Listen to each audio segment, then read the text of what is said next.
উফ, কি গরম রে বাবা, কি গরম পড়ছে। এত গরমে কি বাঁচা যায়? গলা মলা কাঠ হয়ে গেল। উফ, অসহ্যকর গরম পড়ছে আজকে।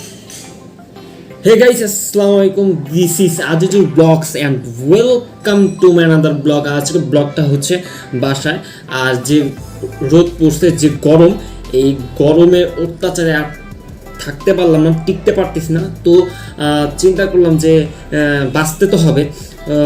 আমি আজকে খুবই একটা সহজ একটা জিনিস আপনাদের কাছে শেয়ার করব, যে এই গরমের মধ্যে আপনারা বাসায় চাইলে খুব সহজেই একটা জুস বানাই ফেলতে পারেন, যেটা আপনাদের স্বাস্থ্যের জন্য ভালো আর যেটা উপকারী। সহজ কথা, উপকারী, স্বাস্থ্যের জন্য ভালো। তো এই প্রসেসিংটা আমি আপনাদেরকে দেখাবো যে আমি কিভাবে জুসটা বানাবো। তো গাইস, আমার সাথে থাকবেন, আমার পাশে থাকবেন, আর ব্লগটা বেশি বেশি এনজয় করতে থাকবেন। তো গাইস, আর কথা না বলে আমি আমার জুস বানানোর প্রসেসিংটা আমি আপনাদের কাছে শেয়ার করি। আশা করি আমার জুস বানানোর প্রসেসিংটা আপনাদের অনেক ভালো লাগবে। তো গাইস, আর কথা না পারিয়ে জুস বানানোর প্রসেসিংটা শুরু করা যাক।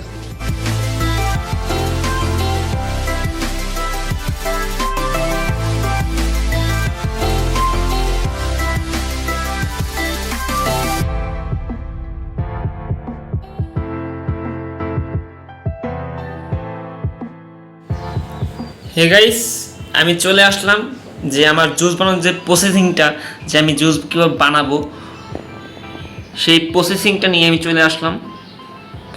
তো গাইস, দেখতেই পারতেছেন যে আমি জুস কিভাবে বানাবো।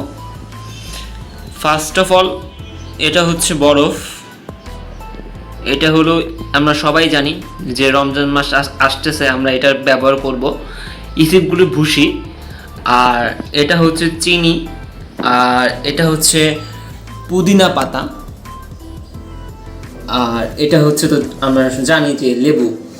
তো এখন আমরা এই কয়েকটা উপকরণ দিয়ে আমাদের জুস বানানোর প্রসেসিংটা শেষ করব। গাইস, আমার জুস বানানোর প্রসেসিংটা আমি এখন শুরু করতে যাচ্ছি। ফার্স্ট অফ অল আমি একটু পানি দিব। পানিটা দেওয়ার পর আমি যেটা করব, আমার এখান থেকে দুইটা বরফ আমি এখানে দিয়ে দিব। তো এটা দেওয়ার পর যেটা আমাকে করতে হবে গাইস, এই যে কয়েকটা পুদিনা পাতা আমি এখানে দিয়ে দিব। কয়েকটা পুদিনা পাতা আমি এর মধ্যে দিয়ে দিব। তো গাইস, এখন পুদিনা পাতাটা দেওয়ার পর আমাকে এই কাজটা করতে হবে যে আমি হালকা করে এরকম একটা কিছু একটা জিনিস নিয়ে আমি হালকা করে চাপ দিব। তারপর যেটা আমাকে করতে হবে, বরফ ফার্স্টে আমি 2 টুকরা দিয়ে নিয়েছি। এখন আমি এখান থেকে 1 চামচ, 2 চামচ, যে যতটুকু চিনি খান ততটুকু দিলেই হবে। তারপর পরে আমাকে হালকা ইসিগুলি ভুসি দিতে হবে, দিয়ে নিলাম।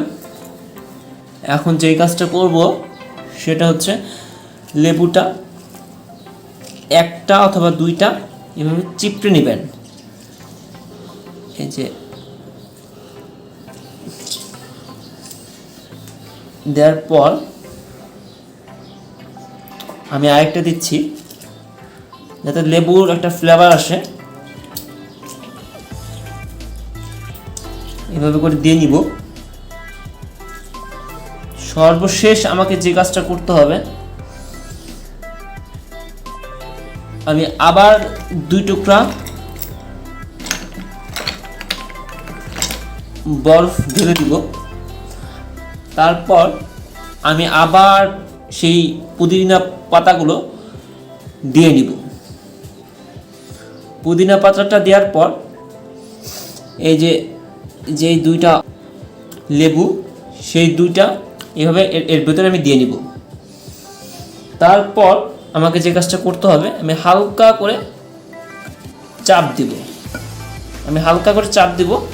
যে দেখতে পারতেছেন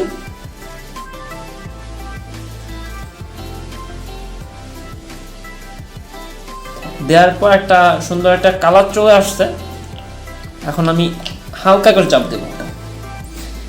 এতে করে আমি লেবু আর এই যে পুদিনা পাতা, এটা একটা ফ্লেভার আসবে। তো আমি এখন এক চামচ না, অল্প একটু ইসিপগুলি ভুসি দিয়ে নিব।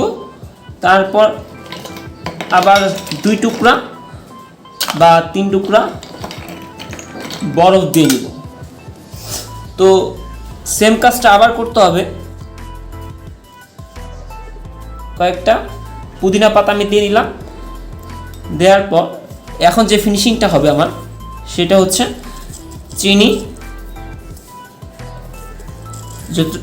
যতটুকু আমার লাগবে চিনি। তারপরে পরবর্তীতে আমি একটু হালকা একটু পানি, যতটুকু লাগবে পানিটা দিয়ে নিব। দেওয়ার পর আমাকে এখন 2-3টা লেবু চিপড়াতে হবে। 2-3টা লেবু চিপড়াতে হবে। চিপড়ার পর যে এই যে অবশিষ্ট যে জিনিসটা থাকবে, আগে একবার চিপড়ে নিব। তারপরে যে জিনিসটা থাকবে, এটা আমি কিন্তু এটা ধুয়ে নিয়েছি। তারপরে এই জিনিসটা আমি এইভাবে দিয়ে নিব, ভিতরে দিয়ে নিব।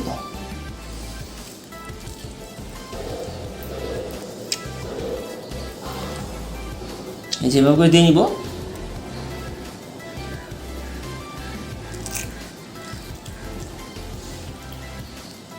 এটা বলতে গেলে এক প্রকার লেমন জুসই হয়ে যাবে, কিন্তু আপনার এক্সট্রা ফ্লেভার আসবে, সেটা হচ্ছে পুদিনা পাতা।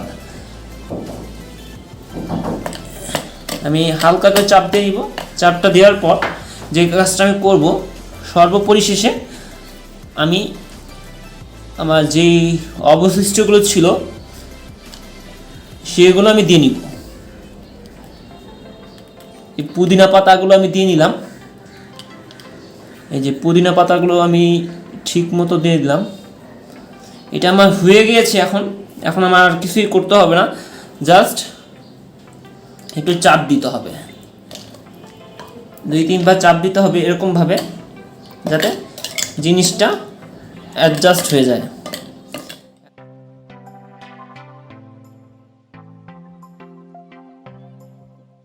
আমার জুস বানানোটা শেষ। এখন আমি আমার জুসটা কই, ওয়েট, চলে আসছে গাইস। এখন আমি টেস্ট করব।